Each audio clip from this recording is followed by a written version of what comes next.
Good day, welcome back to the channel. I'm Louise and I'm going to talk even more about auditions because they're great. And this week I'm giving you my five top tips for how to gain a recall audition. And before we kick it off, if you really enjoy this material, if you really like it, then just make sure that you click the like button and that you subscribe to the channel and you tell loads of people about it. That would be amazing. So when it comes to going through the audition process, there is never any guarantees. I'm not going to sit here and tell you, you abide by these 5 little rules I'm going to give you and that will guarantee you a recall audition. It won't. It's just not how the industry is structured, it's not how auditions are structured, it's just not how the world is structured. So these 5 tips are things that will ensure more of a likelihood, but never a guarantee, of getting a recall audition. They're the things that myself as an actor, I try to maintain that in my own acting practice, and as a person that sits on audition panels, these are the things that really make me prick up my ears and go, ooh, I really like this person, I really like this actor, I like their energy, I like how they're conducting themselves in the audition room, I'd like to see more. And note that none of these tips have anything to do with whether you are talented or not. So let's kick it off. Tip number 1, make sure that you are fulfilling the brief. So regardless of whether this is a drama school audition or whether this is a professional audition, you will have been sent a set of instructions, either a casting breakdown or instructions on what they want to see within the audition itself. So make sure that you are giving the audition panel what they want. So if that is drama school auditions, they want 1 contemporary and 1 classical speech, then make sure that you have those and make sure that they are prepared well. That is filling the brief. They've asked for those things, you give them those things. If it's a case of, we will see you at 12:30, then that is the time that you turn up for your audition. You are not late. All of that is part of fulfilling the brief. That's the first step in your hope to actually gain a recall audition. If you are missing things out or not turning up on time, or if you haven't read the play, all of those things, they're only ever going to count against you. So make sure that you read the instructions of what is being given to you, that you answer the questions in your head yourself of, okay, what do they want to see? What do the audition panel want to see? What are they expecting? And what is going to be the thing from getting a no to getting a yes? Tip number 2 for getting closer to a recall is having a strong point of view and making choices with the material. The likelihood is the audition panel are going to be seeing a whole day's worth of people for the same role or for the same place at drama school. So you want to be able to set yourself apart from other people. Now this doesn't mean that you're going to do silly walks and silly talks and do really bonkers things just for the hope of sticking out from the crowd. You want to be making mindful, creative choices with your work. So that means mining the text for evidence. That means giving loads and loads of thought in how you want to develop the character, develop the text, the choices that you're going to be making that are organic and original for you, that they're creative, that they're coming from a place of truth, that you've really thought about how you wish to navigate this scene, and that you can actually say, no, I think it's going to be this, and I think it's this, and I read this part and I interpreted it this way.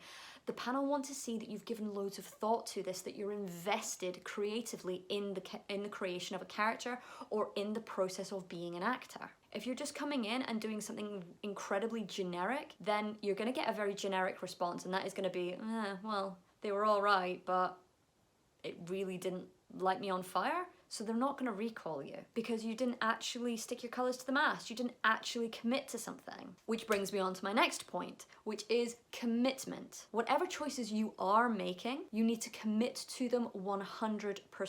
If you're only kind of giving 50% commitment to each and every choice that you're making, then it's not going to read like you're fully invested in actually creating this character or going to this school or being part of this project. It might look like you're shying away, that you're embarrassed about these choices or that you're unsure about the choices. And this definitely goes for when you are given redirection or notes within an audition.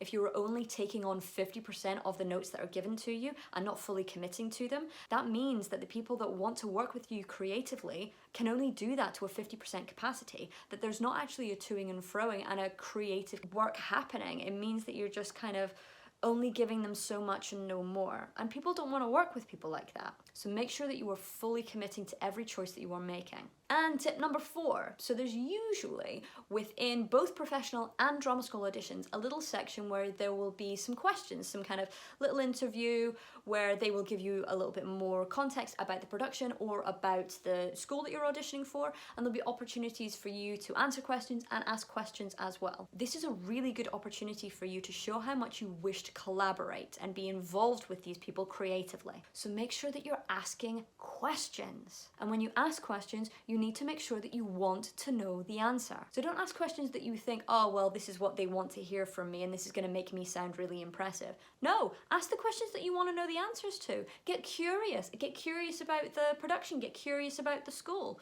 It will show if you are genuinely curious about them, because they want to be invested in you and they want to see that you are invested in them as well. And the 5th and final tip is making sure that you are flexible and adaptable within the audition. So you've rehearsed this text, this duologue or this monologue or whatever they've asked you to prepare, and you've made your choices in advance and you know what you're doing and you go in and that's what you give them. They don't want to only ever see you do one thing. It might be fantastic. They might kind of think, oh yeah, that's really, really hit the money. But they want to see how adaptable and flexible you are to give them something potentially different. It gets them to see how much range you have, how much ability you have, and whether you're willing and able to switch and change things up in the moment. It also gives the panel a sense of how you work creatively. Not just that you can produce something, but actually how do you go about it? What are your building blocks for your process? So if you're only able to do the scene or the speech in one way, then that is a big red flag. So make sure that whilst you're prepping your audition, that you're trying loads of different things out and not getting stuck in just one way of doing things, because that is not going to benefit you when you get into an audition room. A creative audition panel want to flip things on their head. So make sure that you're rolling with the punches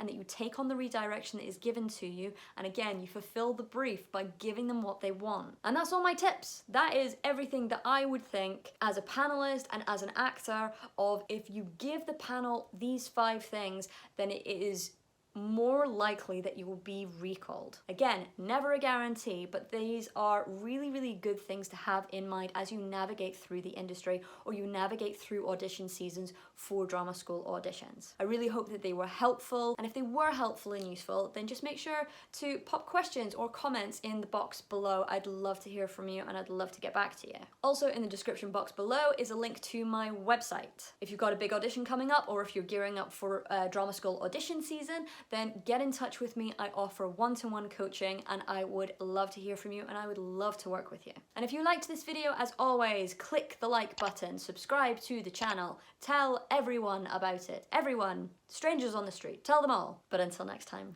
thank you so, so much. Bye.